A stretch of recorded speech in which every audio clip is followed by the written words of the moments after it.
గౌరవ ఆంధ్రప్రదేశ్ రాష్ట్ర ముఖ్యమంత్రి వర్యులు శ్రీ నారా చంద్రబాబు నాయుడు గారికి పాటంశెట్టి సూర్యచంద్ర తెలియచేయు నమస్కారములు మరియు రైతుల తరపున తెలియచేయుచున్న సూచన పూర్వక విన్నపములు. అయ్యా, విషయం ప్రస్తుత కాకినాడ జిల్లాలో గల జగ్గంపేట నియోజకవర్గం తాళ్ళూరు గ్రామంలో నిర్మించిన పుష్కర ఎత్తిపోతల పథకం పునర్నిర్మాణం చేపట్టుటకు అత్యవసరంగా నిధులు మంజూరు చేసి యుద్ధ ప్రాతిపదికన పనులు వేగవంతం చేయుట గురించి మరియు సదరు నిర్మాణంలో తొలగించు పైపులను తిరిగి పునః వినియోగించి రైతులకు ఉపయుక్తంగా పైపు కలవట్లు నిర్మాణం చేపట్టుటకు కొన్ని సూచనలు సమర్పించుట గురించి. ఇది 3 పేజీల లేఖ గౌరవ ముఖ్యమంత్రి గారికి మరియు గౌరవ శాసనసభ్యులు శ్రీ జ్యోతుల నెహ్రూ గారికి, గౌరవ పార్లమెంట్ సభ్యులు శ్రీ తంగెళ్ల ఉదయ శ్రీనివాస్ గారికి, గౌరవ సాగునీటి పారుదల శాఖ మంత్రులు శ్రీ నిమ్మల రామానాయుడు గారికి, గౌరవ కాకినాడ జిల్లా కలెక్టర్ వారికి ఈ 3 పేజీల లేఖను రిజిస్టర్ పోస్టులోను మరియు ఫ్యాక్స్ ద్వారా మెయిల్ ద్వారా వారికి సమర్పించడం జరుగుతూ ఉంది. జగ్గంపేట నియోజకవర్గ శ్రీ తోట వెంకటాచలం పుష్కర ఎత్తిపోతల పథకం రైతులందరి పక్షాన ఈ 3 పేజీల్లో ఉన్నటువంటి సారాంశం క్లుప్తంగా మీ అందరికీ వివరిస్తున్నాను. జగ్గంపేట నియోజకవర్గంలో ఉన్నటువంటి అతి ఎక్కువ రైతాంగం అందరూ కూడా ఆధారపడినటువంటి సాగునీటి ప్రాజెక్టు తాళ్ళూరు పుష్కర ఎత్తిపోతల పథకం. ఈ యొక్క పుష్కర ఎత్తిపోతల పథకం ద్వారా మరి తాళ్ళూరు పంప్ హౌస్ దగ్గర 37,000 ఎకరాలకి, రాజపూడి పంప్ హౌస్ దగ్గర 5,500 ఎకరాలకి, అంటే 42,500 ఎకరాలకి ఈ తాళ్ళూరు పుష్కర ఎత్తిపోతల పథకం ద్వారా సాగునీరు అందించే కార్యక్రమం గత 15 సంవత్సరాల క్రితం నిర్మించడం జరిగింది. మరి గత 8 సంవత్సరాల నుంచి కూడా అనేక ఇబ్బందులు కష్టాలతో ఈ యొక్క పంప్ హౌస్ రన్ అవుతూ ఉంది ఈ ప్రాజెక్టు. మరి గత 8 సంవత్సరాల నుంచి లీకేజీలు, బ్రేకేజీలతో చిన్న ఇబ్బందులతో నడుస్తూ ఉంది. మరి గత 2023 సంవత్సరంలో కూడా చిన్న ఇబ్బందులు ఉన్నప్పటికీ కూడా ప్రతి సంవత్సరంలాగే నీరిస్తారు అనే నమ్మకంతో రైతన్నులందరూ కూడా అప్పులు చేసి పెట్టుబడి పెట్టడం జరిగింది 42,000 ఎకరాలకి. అయితే కొంచెం అక్కడక్కడ బోర్లు ఉన్నాయి మిగిలించి, మిగిలిన 30,000 ఎకరాలు సర్వనాశనం అయిపోవడం జరిగింది. కారణం ఏంటంటే మధ్యలో అంటే పంట పెట్టుబడి పెట్టేసిన తర్వాత పొట్ట దశలో ఈ యొక్క పైప్ లైన్ మళ్ళీ బ్రేకేజ్లు అయిపోయి ఎక్కువ చోట్ల పగిలేయని చెప్పేసి అలాగే అర్ధాంతరంగా వదిలేయడం వల్ల రైతన్నులందరూ కూడా సర్వనాశనం అయిపోవడం జరిగింది. రోడ్లు ఎక్కడం జరిగింది, అనేక ఆందోళన చేయడం జరిగింది.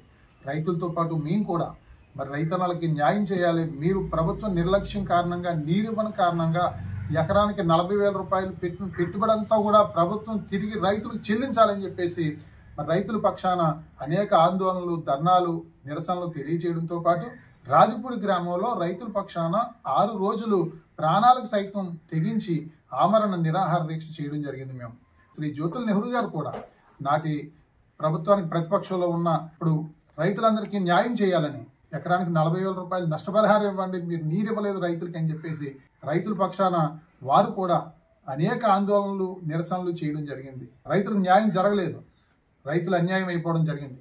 ఈ పరిస్థితుల్లో వచ్చిన ఎమ్మెల్యే ఎన్నికల్లో మేము గెలిచిన వెంటనే పుష్కర ఎత్తిపోతల పథకాన్ని పునర్నిర్మించి ప్రతి ఎకరాకి కూడా సాగునీరు ఇస్తామని చెప్పేసి రైతులందరినీ కూడా నమ్మబలికి అత్యధిక మెజార్టీతో తెలుగుదేశం పార్టీ తరఫున శ్రీ జ్యోతుల నెహ్రూ గారి ఎమ్మెల్యేగా గెలవడం జరిగింది. ఎమ్మెల్యేగా గెలిచారు, తప్పకుండా నీరు వస్తుంది అనుకున్న రైతులకి అక్కడ పుష్కర ఎత్తిపోతల పథకం పంప్ హౌస్ దగ్గరే గెలిచిన నెల రోజుల్లోనే శాసనసభ్యులు వారు మీడియా సమావేశం ద్వారా రైతులందరికీ ఈ ఒక్క పంటకి మీరు పంట పెట్టవద్దు, నష్టపోవద్దు, నేను తప్పకుండా 49 కోట్ల రూపాయల నిధులు మంజూరు చేయించి పైప్ లైన్ మార్పించి పంప్ హౌస్లో ఉన్నటువంటి పంపులు రిపేర్ చేయించి ట్రాన్స్ఫార్మర్లు వేయించి నేను నిధులు ప్రభుత్వంతో పోరాడి తీసుకొస్తానని చెప్పేసి 7 నెలల క్రితం ఒక్క పంటకు విరామం ఇవ్వండి అని చెప్పేసి రైతులు కోరడం జరిగింది.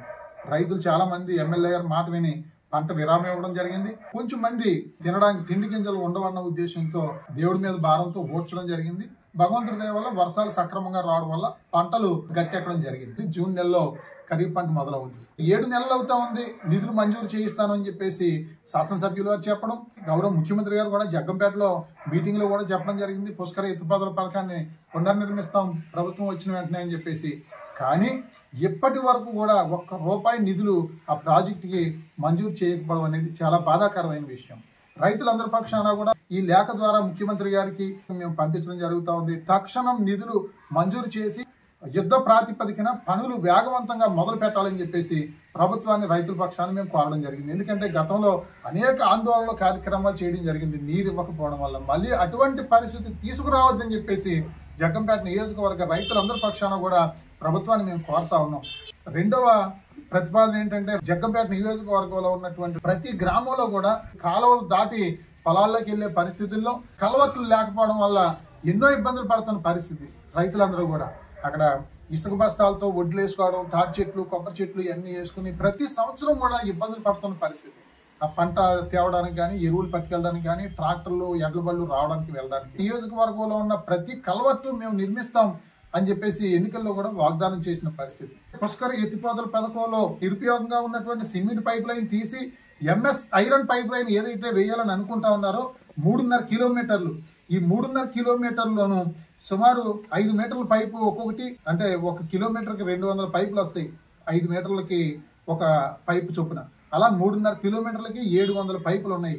3 లైన్లు అంటే 2100 సిమెంట్ పైప్ లైన్లు ఉన్నాయి అక్కడ. ఆ పైపులన్నీ కూడా మళ్ళీ రైతులకి పైప్ కల్వర్ట్లకు ఉపయోగించినట్లయితే ప్రభుత్వానికి డబ్బు సేవ్ అవుద్ది, రైతులకు కూడా ఎంతో రాకపోకలకు మేలు జరుగుతుందని చెప్పేసి సందర్భంగా ప్రభుత్వాన్ని సూచిస్తూ పెద్ద పెద్ద 200 మిషన్లు వచ్చేసి ఆ పైప్ లైన్ ని నొక్కేసి ఆ వేస్ట్ అంతా తీసి పోసేయడం కంటే ఇప్పటి నుంచి కూడా పైప్ లైన్ తీసే ప్రక్రియ మొదలెట్టడం వల్ల పైపులు జాగ్రత్తగా తీసి రైతుల పొలాల్లోకి మనం తరలించినట్లయితే రైతులకు చాలా మేలు చేసినట్టు అవుతామని చెప్పేసి సందర్భంగా తెలియజేస్తూ తప్పకుండా ఈ 2 పనులు కూడా యుద్ధ ప్రాతిపదికన ప్రభుత్వం చేపట్టాలని చెప్పేసి జగ్గంపేట నియోజకవర్గ రైతులందరి పక్షాన కూడా నేను గౌరవ ముఖ్యమంత్రి గారికి, పాలకులకు, అధికారులకు కూడా విజ్ఞప్తి చేస్తా ఉన్నాను. నమస్కారములతో మీ పాటంశెట్టి సూర్యచంద్ర, జగ్గంపేట నియోజకవర్గం ఇండిపెండెంట్ ఎమ్మెల్యే అభ్యర్థి.